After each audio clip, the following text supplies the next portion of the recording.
ॐ श्रीमान् वेङ्कटनाथार्यः कवितार्किककेसरी वेदान्ताचार्यवर्यो मे सन्निधत्तां सदा हृदि। नमः पन्नगनद्धाय वैकुण्ठवशवर्तिने श्रुतिसिन्धुसुधोत्पादमन्तराय गरुत्मते।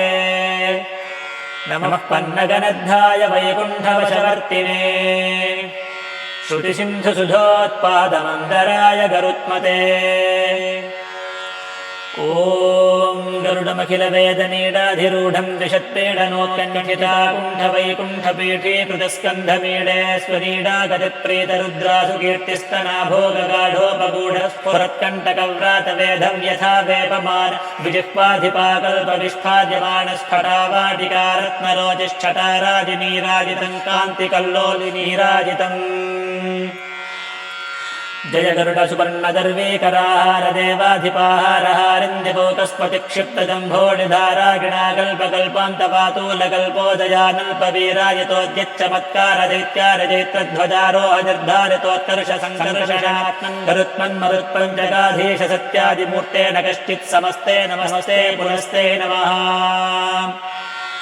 नमयदमयहत्सपर्याय पर्यायनिर्यातपक्षानिलास्फालनोद्वेलपाथोऽधिवीचीतपेटाहतागाधपातालभाङ्गारङ्गृद्धनागेन्द्रपीडाशृणीभावभास्तन्नखश्रेणये चण्डतुण्डाजनृत्यद्भुजङ्गभ्रुवे वज्रेयजं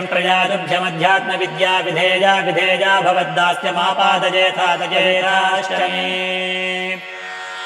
मधुरनुगतपक्षिवत्वस्फुरत्तारकस्तावकश्चित्रभानुप्रियाशेखरस्त्रायतान्नस्त्रिवर्गापवर्गप्रसूतिः परव्योमधामन्वलद्वेषितर्पज्वलद्वालघिल्यप्रतिज्ञापतिर्नस्थिरां तत्त्वबुद्धिं परां भक्तिधेनुं जगन्मूलकन्दे मुकुन्दे महानन्ददोन्द्रीं दधीधामुधाकामहीनामहीनामहीनान्तका।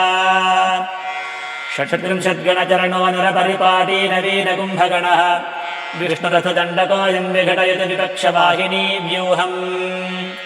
विचित्रसिद्धिदस्तोऽयं वेङ्कटेश विपश्चिता गरुडध्वजदोषायगीतो गरुडदण्डकः।